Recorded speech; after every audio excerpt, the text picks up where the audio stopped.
David Paulides, an ex-police officer turned author, believes something strange is going on in and around North American national parks. After cataloguing thousands of mystifying deaths and disappearances, we join him in asking whether there is something in the woods that is stalking and hunting human beings. The national parks of North America are some of the most haunting and beautiful places on Earth. From Yosemite and Yellowstone in the US to Yoho and Jasper in Canada, all offer something stunning and unique, whether that be snow-tipped mountain ranges, serene lakes, endless grasslands which stretch as far as the eye can see, or forests that seemingly never end. These parks attract millions upon millions of tourists from all over the world. Their landscapes are truly a sight to behold, and it's no wonder that so many visitors flock to these areas of outstanding natural beauty year after year. But it should also come as no surprise that many people get lost whilst hiking or hunting in these regions, and although most of them are located by dedicated search and rescue efforts within 48 hours, some vanish, often in mysterious and inexplicable circumstances, never to be seen again. Magnificent and unforgettable these places may be, but in amongst all that splendour, there appears to be a dark and sinister truth that authorities seem reluctant to address. Oftentimes described in the US as the nation's silent mass disaster, people have been disappearing from national parks in their thousands over the last few centuries. The exact number is not known because, astonishingly, the US National Park Service has only very recently begun to compile a database on these missing persons. This was a fact stumbled upon by David Paulides, a former police officer turned author, investigating the high strangeness in which these people seem to vanish. Paulides has catalogued over 1,000 of these bizarre disappearances in a series of books entitled The Missing 411, and although his investigations are comprehensive, the picture he paints is by no means complete. He fears there could be many more cases that are not known to the public, and probably never will be. Paulides apparently began working on this project shortly after visiting a national park, where he was approached by a ranger who told him that he was part of a search and rescue effort on a couple of recent unexplained disappearances, and that he believed something bigger was going on. Being an accomplished outdoorsman himself, Paulides was intrigued by the notion of experienced hunters and hikers going missing in terrain they themselves were highly familiar with, and promised to look into it. Little did he know it at the time, but he had just embarked on an almost insurmountable task involving years of research and investigation, which would culminate in an extensive body of work and bring these mysteries well and truly into the spotlight. He began by filtering out certain factors so that he could focus solely on incidents which defied conventional explanation, logic, or behaviour. He excluded cases that explicitly involved foul play, mental illness, and therefore the possibility of suicide, clear signs of animal attack, the possibility of missing persons drowning or being washed away, and, at least to begin with, cases in and around urban areas. Over time, he noticed that these disappearances formed into clusters, congregating specifically around North American national parks and the Great Lakes. Paulides concludes that something strange is going on, something as indefinable as it is elusive, something as unsettling as it is mysterious.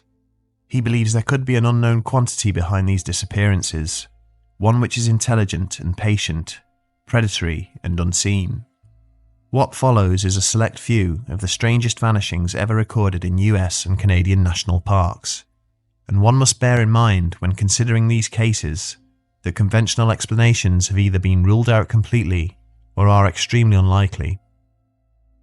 Possibly the most famous example of someone vanishing without trace in a national park is that of Dennis Martin, a 6-year-old boy who had set out with his father, grandfather, and 9-year-old brother on the 14th of July, 1969, to hike up to an area known as Spence Field. At around 4 p.m, Dennis, his brother, and a couple of other young boys they had befriended decided to play a game of hide and seek. As the game ended, all of the boys came out from their hiding places, except for Dennis. He was nowhere to be seen. The last time anyone saw him, he was running towards a bush on the edge of the field, behind which there was thick woodland. His father, William Martin, became increasingly concerned and proceeded to run 2 miles up the Appalachian Trail in the hopes of locating his son, but nothing was found. Over the next 2 weeks, more than 1,500 searchers covering an area of 56 square miles and with the aid of helicopters and sniffer dogs searched in vain for the missing child, but he was never seen again.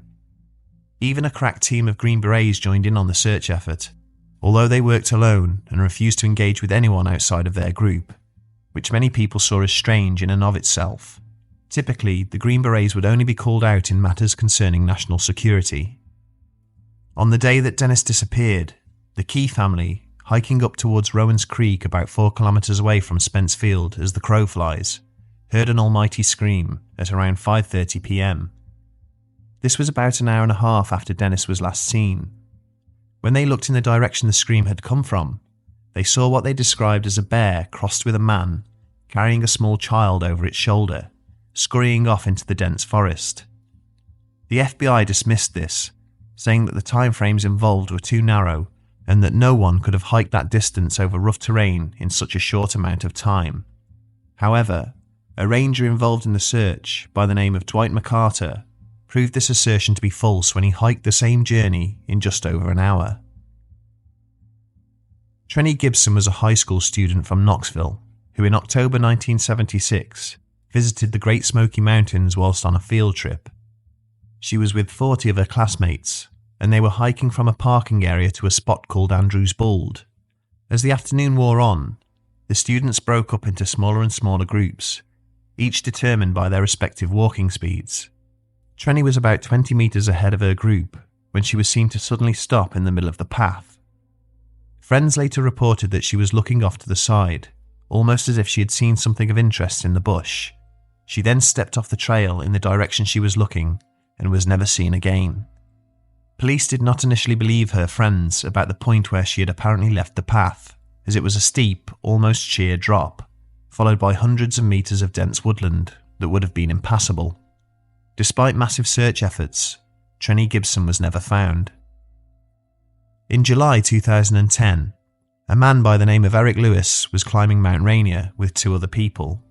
They were all tethered together on the same piece of rope and were spaced about 20 to 30 meters apart. The lead climber, Don Storm Jr., stopped at 14,000 feet and waited for his 2 companions, hoping they could summit the mountain together. He was joined shortly afterwards by the second climber, Trevor Lane, and they both waited for Eric to arrive. He never did. After reeling the rope in, they discovered he was not attached to the other end, even though they had caught glimpses of him behind them only moments before. Bad weather had been rolling in, and they assumed that he had detached in order to take a rest, something which would have been highly irresponsible but not unheard of.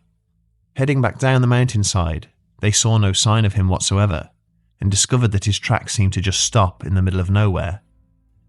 Helicopters scoured the slopes but found nothing.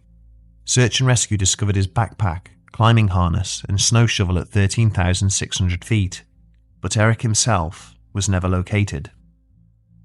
Stephanie Stewart was a 70-year-old wildfire spotter working for Jasper National Park in Alberta, Canada. On the night of the 26th of August 2006, she happened to be working at the very remote Athabasca Lookout Tower, situated 25 miles northwest of Hinton. She had a very important job, looking out for any sign of bushfires during the day and sleeping at the tower during the night. On the morning of the 27th of August, she failed to carry out a routine radio check-in with her supervisor, a task which was required at least 3 times a day. Another fire spotter was sent to the tower to check on her, but found that she was gone. All that was missing from the cabin was her blanket. There were no signs of a struggle or a forced entry having taken place. The stove had been lit, and a pot of water had been placed on the hob, but the contents had long since boiled away.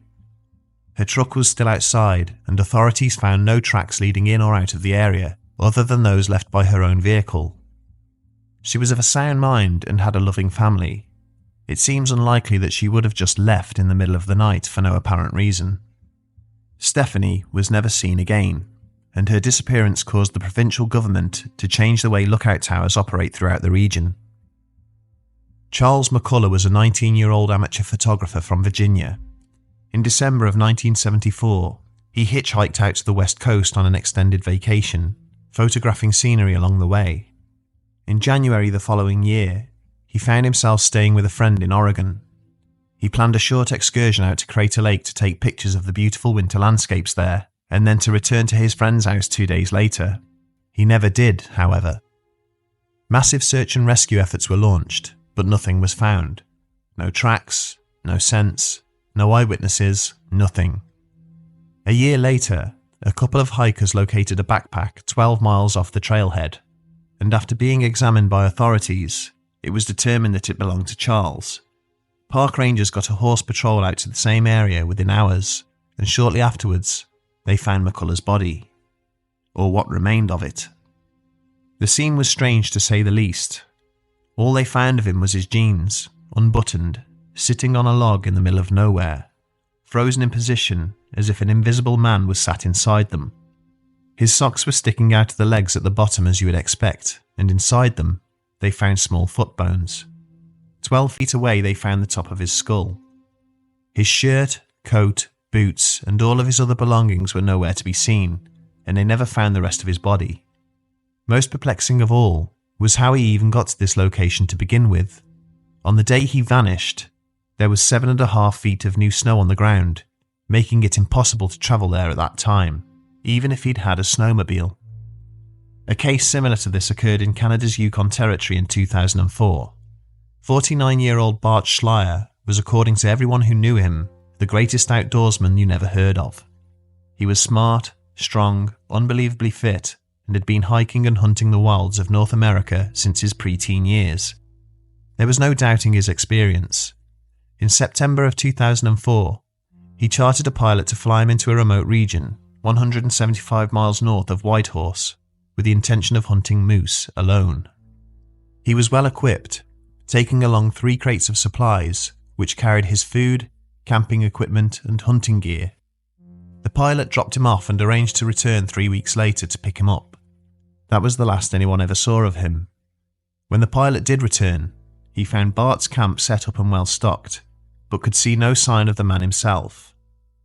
The RCMP mounted an extended search of the area and eventually found a few of his teeth and shards of bone on the ground about 60 feet away from his camp. Not too far away from these remains, they found his dry bag on the ground, indented as if he had been sitting on it, and his hunting bow propped up against a tree.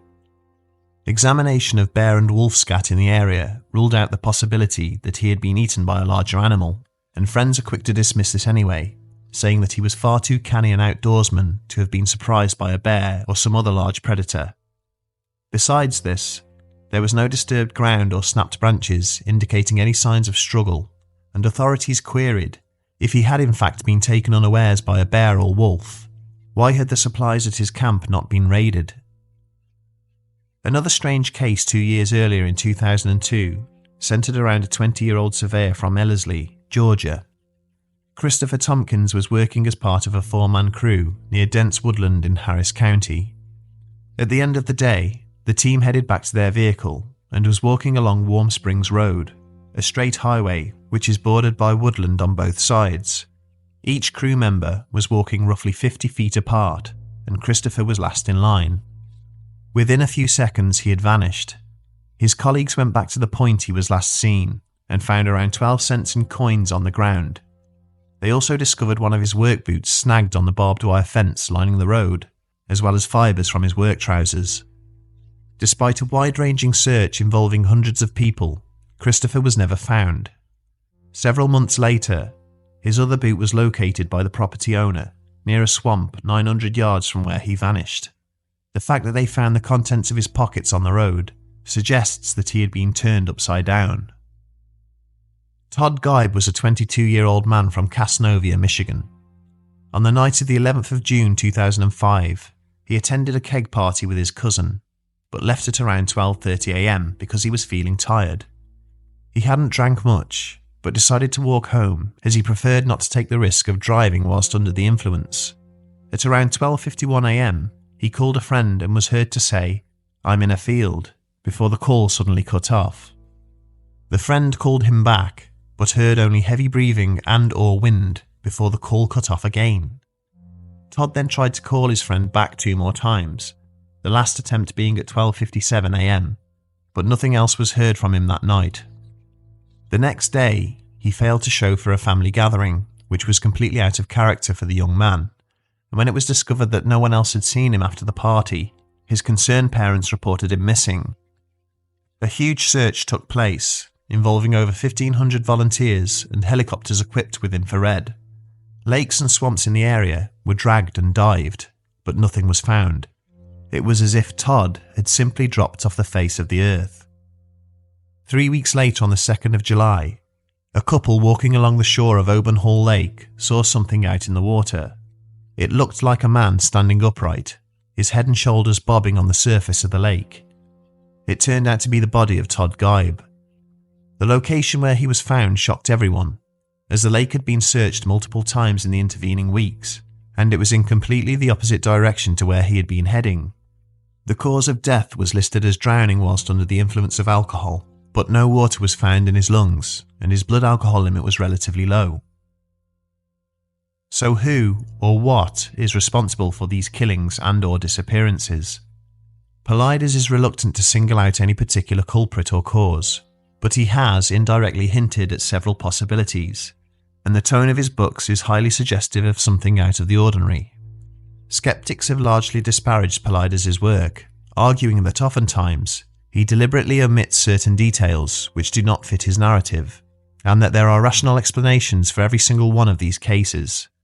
Their reasoning includes animal attacks, a serial killer or possibly even several, people becoming disorientated and injured, people having a desire to intentionally disappear or commit suicide, drug dealers or drug manufacturers conducting business out in the wilds and killing those who stumble upon their operations, quick or sudden death due to illness or exposure. Animal attacks will always leave telltale signs such as blood, pieces of flesh, torn clothing, tracks, scents, and signs of a struggle having taken place such as snapped branches or disturbed ground. None of the cases Paulides presents show any evidence of such, and therefore he rules this out as a possibility. The same can be said for serial killers. It is highly unlikely that they would fail to leave any trace of them having been there. Becoming lost and disorientated is indeed plausible, but many people who disappear are highly familiar with their surroundings and have either hiked or hunted those locations countless times before. And even if they do get lost, why do organised search parties, sniffer dogs and helicopters with forward-looking infrared still fail to find them? In all of these cases, the individuals were of a sound mind as far as any of their friends or colleagues knew, so this makes suicides unlikely, although not implausible. Disappearing intentionally to start a new life, on the other hand, could be a possibility, but doing so would be an immense undertaking, would take months of planning and cost a great deal of money, something which would be difficult to hide from friends or loved ones. In either of these cases, this does not explain why search and rescue parties are unable to locate any trace of them whatsoever. Drug manufacturers operating in remote regions is not unheard of. After all, anyone who has ever watched the TV series Narcos will know that Pablo Escobar used the Colombian jungles to conceal his production operations. However, the national parks of North America seem like an unlikely place for such practices given the number of annual visitors. Drug dealers would know that killing someone would only invite more unwanted attention to the region in the form of the National Park Service, search and rescue parties, and police officers. Finally, succumbing to some underlying illness or injury sustained whilst hiking is probably the most likely cause of these disappearances. Paulides even notes that many of these individuals had some form of disability or condition or reported feeling unwell before they vanished. However, it is very odd how search and rescue attempts still fail to locate their bodies. One would think that an individual who was feeling ill would not stray too far off established trails, if at all. Depending on the nature of an injury, accident victims would not be too difficult to locate either, especially with the help of sniffer dogs and search helicopters equipped with infrared. So when all of these explanations have been exhausted, what are we left with? Paulides is mystified by the apparent commonalities between each case, such as the fact that instances where dead bodies are found, they rarely find the victim's shoes or boots, or they are in a state of undress, and a satisfactory cause of death is rarely established. Of course, Some people have suggested that these disappearances are the result of something paranormal or supernatural. Theories have ranged from woodland spirits to large cryptids such as Bigfoot or the Dogman, alien abductions, people slipping through interdimensional portals, and even certain plant life activating some form of defense to human presence. And as unbelievable as these suggestions may sound, there have, in fact, been instances where people experience such things whilst in national parks and live to tell the tale. There is a bizarre phenomenon, which countless people have reported whilst hiking, known simply as the silence. Typically, an individual will be walking through woodland when everything will suddenly go quiet. All wildlife falls silent.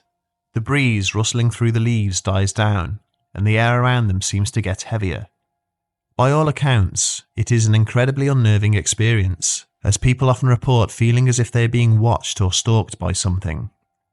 This same thing happened to Jan Maccabee, wife of renowned optical physicist Bruce Maccabee, while she was bow hunting in Ohio back in 2010.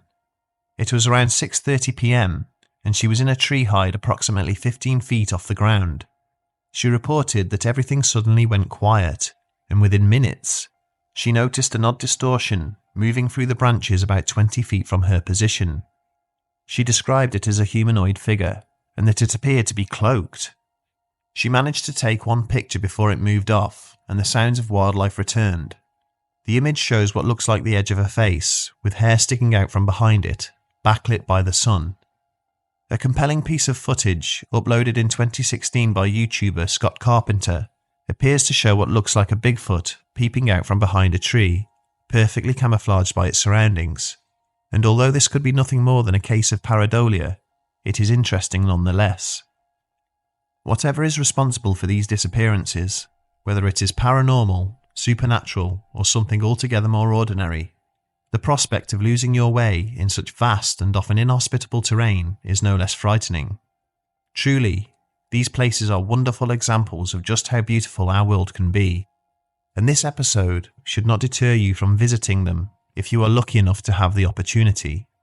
But we would urge you to be vigilant, make all the necessary preparations, and take all the necessary precautions, and finally, expect the unexpected.